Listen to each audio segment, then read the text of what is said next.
What's up, Dr. Lamar? Hey, how you doing? We are doing okay over here. We're talking about your boy Derrick Jackson. Oh, And geez. oh, you don't like Derrick Jackson? Nah, he okay. Yeah, he okay? How's he He okay? okay. How is he okay? Let's say how's he okay? Um, well, Mm-hmm. I kind of want it like that. Uh-huh.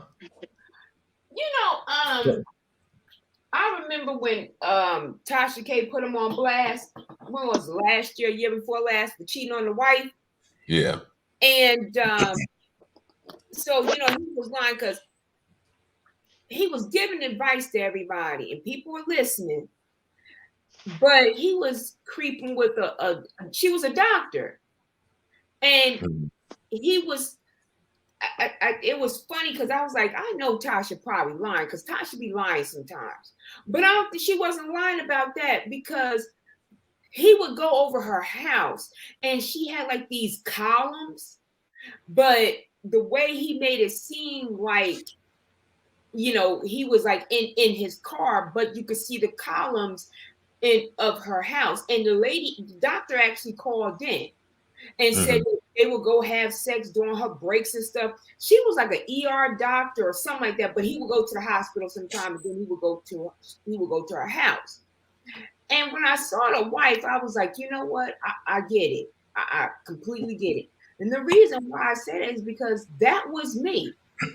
You know, you try to keep your house together, and you can be so intelligent in so many ways, but sometimes in certain areas you be slipping because nobody wants to feel like they fell in their marriage. So you support that person because you want them to do well, and sometimes they're like, well, you know what, they make you feel bad because maybe you have accomplished something, so you're like, you know what, nope, I'm gonna take a back seat and I'm gonna keep supporting my husband.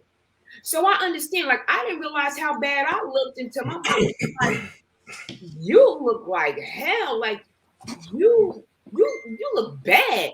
I didn't realize how bad I looked. And he was always shining. People were like, oh, you look so good, and this, that, and the other.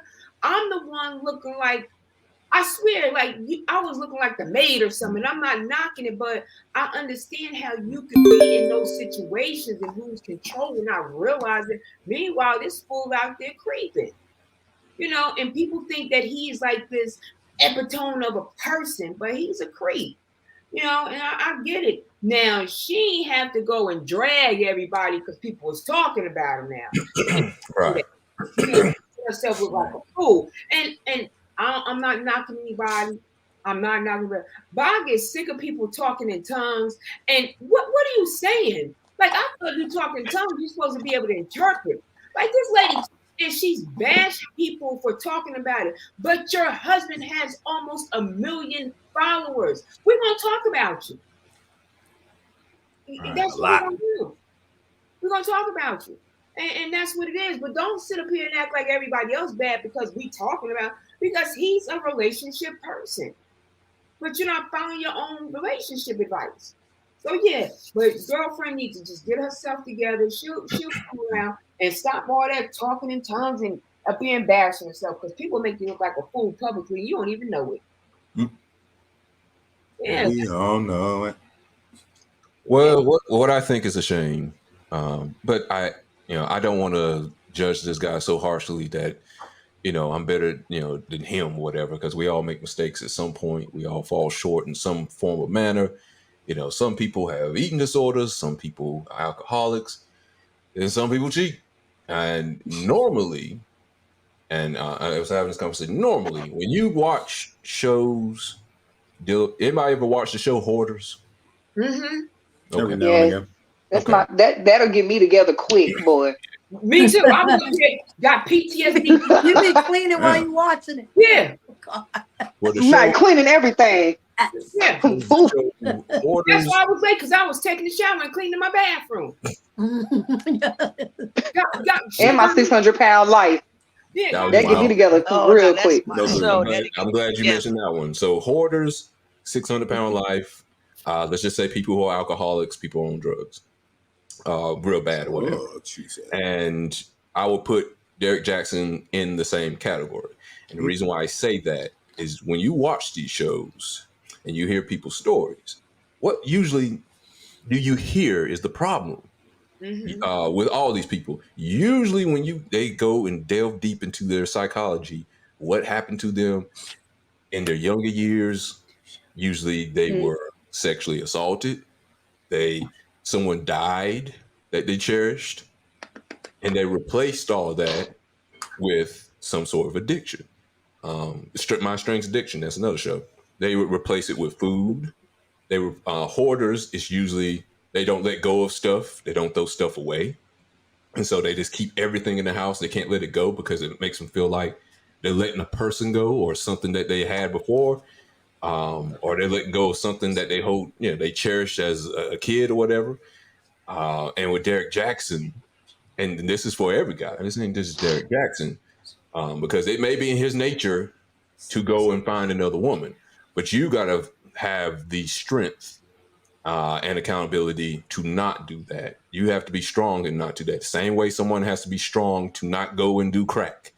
Same way somebody has to be strong and not eat the food 5 o'clock in the morning, eating 2,000 calories worth of food or whatever. It all comes from something that's missing on the inside that they cannot fix on the outside. They're always going to try to find something to fix what's leaving them empty. And Derrick Jackson wasn't being fulfilled at home. Not blaming his wife. I'm saying whatever he is missing, he probably can't get from his wife. Maybe you can say it was a religious thing. Maybe he's missing a message from God or whatever, but it's something he's missing that he's putting into other women is the reason why he ain't staying faithful. Because I think he would love to stay faithful to his wife that he was a high school sweethearts with, had kids with, but something is pulling him to look outside of marriage that's not fulfilling him. Again, I'm not blaming the wife for that. It's something in everybody. Everybody has something most of the time that they're missing that they try to fill with something in the outside world. Usually, sometimes it's not even attached to people. Like I said, alcohol, drugs, food, hoarding. And I think Derrick Jackson is no different. He has to find something, whatever that can fulfill him, whether it's his religion or not. I would say religion, and do it the right way, because some people do it the wrong way and try to make themselves feel like they're the only holy ones in their religion and exclude everybody, when I would think religion is supposed to bring everybody together. But you would think that in this case, it doesn't seem like. Spiritualism is supposed to bring people together. Religion is supposed to. Well, religion too, because it's the same thing. I mean, it's not really. Religion is created by man. Spiritualism is. That's part, but that's your own way, your own path of thinking, but you're implementing the higher being into your life, but you're not specifying which area in which you need to kind of like. But religion also has, depending on what religion wants to bring people. Christianity wants to bring people together. It doesn't want to separate people. So it wants to control people. I mean, if we having that conversation, I got my Bible. I mean, you can say control, or you can say being protected. Being protected is not the same as being controlled.